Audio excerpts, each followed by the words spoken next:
So today I'm going to talk to you about the dreaded overdraft, things you can do to avoid getting into an overdraft, what even is an overdraft, and just some general financial and budgeting tips. So first of all, what is an overdraft? Well, an overdraft is kind of like free money. But don't go rejoicing just yet. And by free money, I mean you are going to have to pay it back. So it is really important to check out the repayments, when you're going to have to repay it, how much you're going to have to repay versus how much you borrow. It's essentially a loan. So try as well as you can to stay out of your overdraft. An overdraft just means that you get like a lump sum from student finance, which is like this side of your bank account, and that's really nice. And then you have zero here, which would normally mean that obviously you have no money.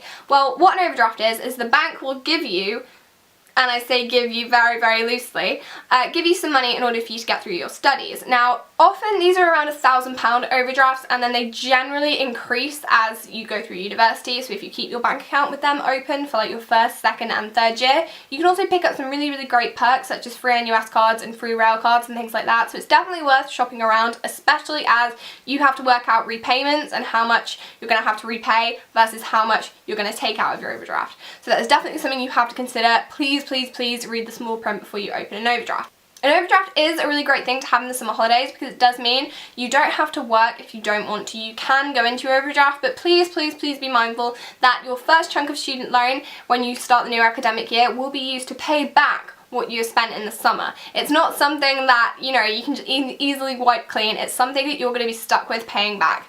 So last year, one of my flatmates had about £3.60 left with a month of term to go before he maxed out his overdraft, which is a terrifying thought to be in that much debt, especially as you're paying £9,000 a year for tuition and a lot of money to, you know, live, eat, travel and things like that. So the less debt you can be in your overdraft is great, but sometimes it's not always an option you can have. I know that the lowest rung of student finance barely even covers the rent where I live, and the cost of living is really reasonable.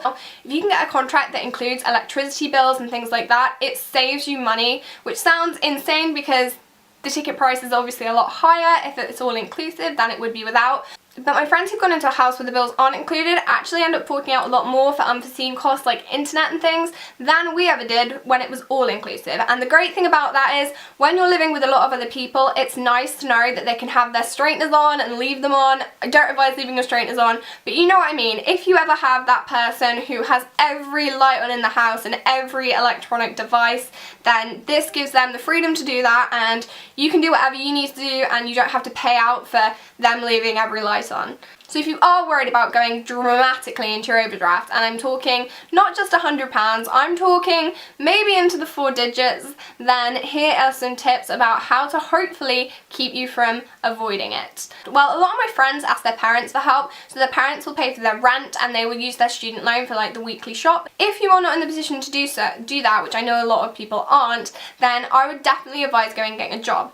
Now, I think I have some fair experience with getting a job and being a student. So in my first year I didn't have a job, I enjoyed university, and it was more about the location of where I was, which was half an hour from like the town where I would be working, which was a little bit problematic. It was a half an hour bus journey, the buses weren't all that reliable, and I didn't want to let people down. Whereas in my second year I actively started looking for jobs. Now I've had 2 student related jobs, both have been really flexible, they fit really well around my studies, and the Student Union Job Centre will help you with this. Hands down, best place to look for student jobs, because otherwise you might end up getting roped into contracts that they don't appreciate that you're a student, and you might end up working dodgy hours, which I will explain in another video all about jobs.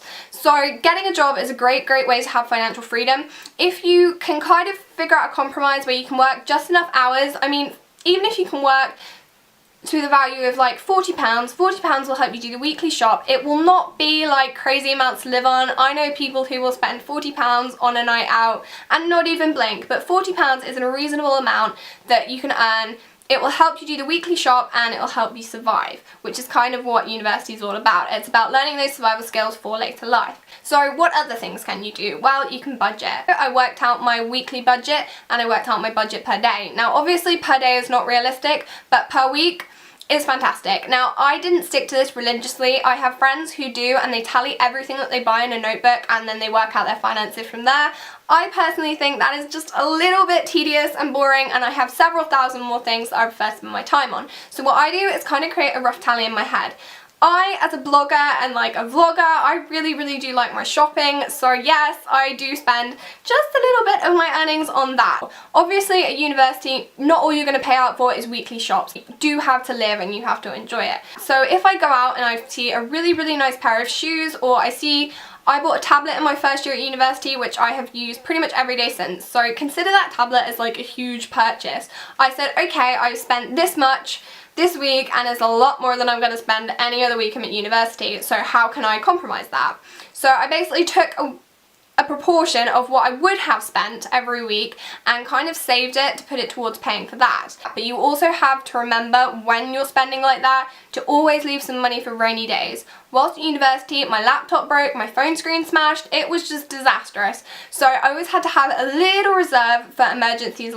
Now looking back, that wasn't like that much of a major expenditure. It was relatively cheap to get fixed, quick and easy, and sorted itself right out. But at the time it felt disastrous. Like, it was this relative sum of money that was going towards something that I really didn't want to have to pay for, but had to anyway.